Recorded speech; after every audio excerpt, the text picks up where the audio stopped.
So, I read these Star Wars books.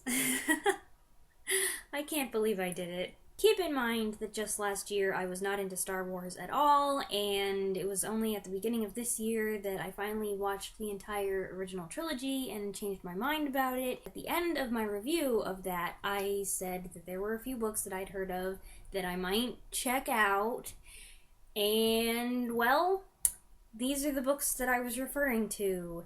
Timothy Zahn's Thrawn Trilogy. If you, like I was, are completely unfamiliar with the Thrawn Trilogy, I'll give you a little background. The action takes place 5 years after the end of Return of the Jedi. The New Republic, led by our heroes, has nearly eradicated the remnants of Imperial forces and restored peace to the fractured galaxy when a new, unexpected threat arises in the form of Grand Admiral Thrawn, who has an elaborate plan for destroying the New Republic and reforming the Empire. Meanwhile, Leia's pregnant with twins, Luke is struggling with training her to be a Jedi, and Han is trying to get smugglers to join their side. There's a lot of stuff that happens in these books. Book 1 is titled Heir to the Empire, and I admit that when I first started it, I was a little put off, for a pretty stupid reason, I admit, that there were so many words and names that I didn't know how to pronounce. Mirker? Isalamir? Phalia? Kabarak? Fortunately, as it went on, I figured out that I didn't need to know how to pronounce all the words. I just needed to be able to recognize them when they came up and know who was who and what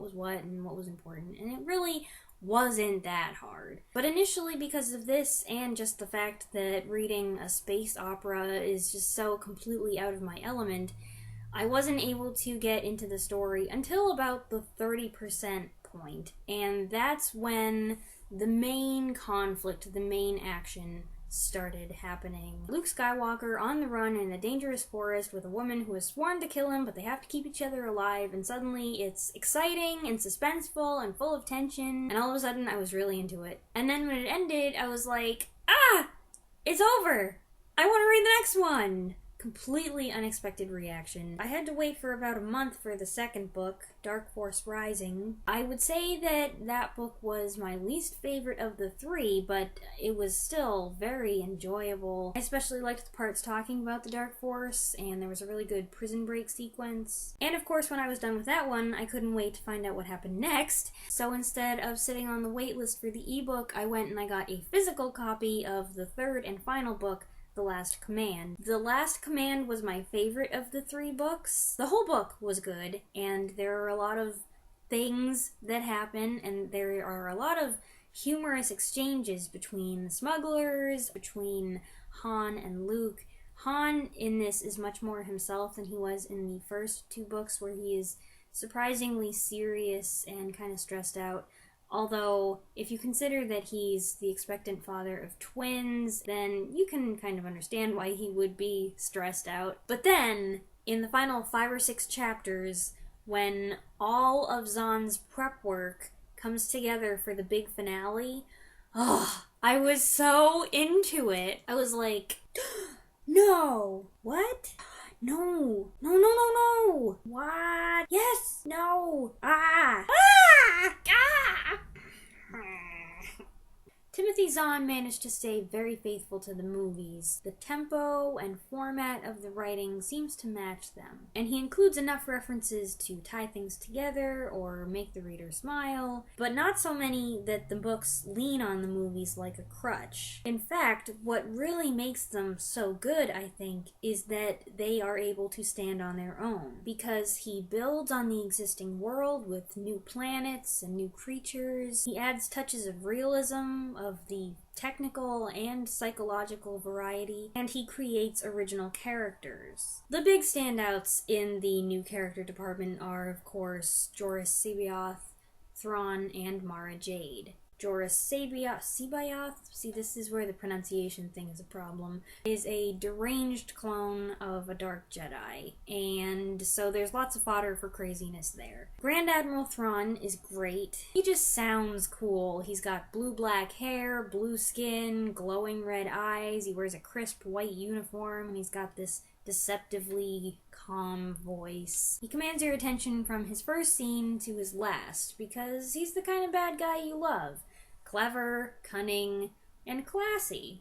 And Mara Jade, Oh, Mara Jade. Mara Jade is one of the most complex and most popular characters in the expanded universe. She is smart, fierce, austere, loyal, conflicted. I'd heard people raving about her already, so I was looking forward to meeting her and seeing her interactions with nicest guy in the galaxy, Luke Skywalker, and I was not disappointed. I also liked that in these books, Zahn maintains the central themes of good versus evil, the struggle with the evil within, forgiveness, sacrifice, redemption. He also succeeded in doing something crazy. He actually made me like the droids.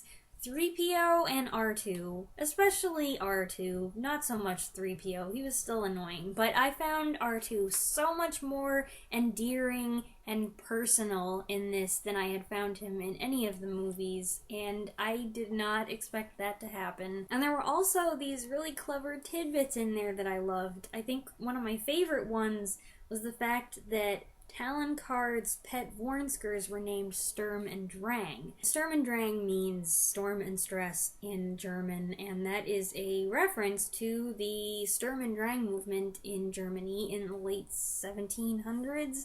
And it's so smart and unexpected and random, and my nerdy brain really appreciated it. I can't believe how much I enjoyed reading these books. They are just so different for me.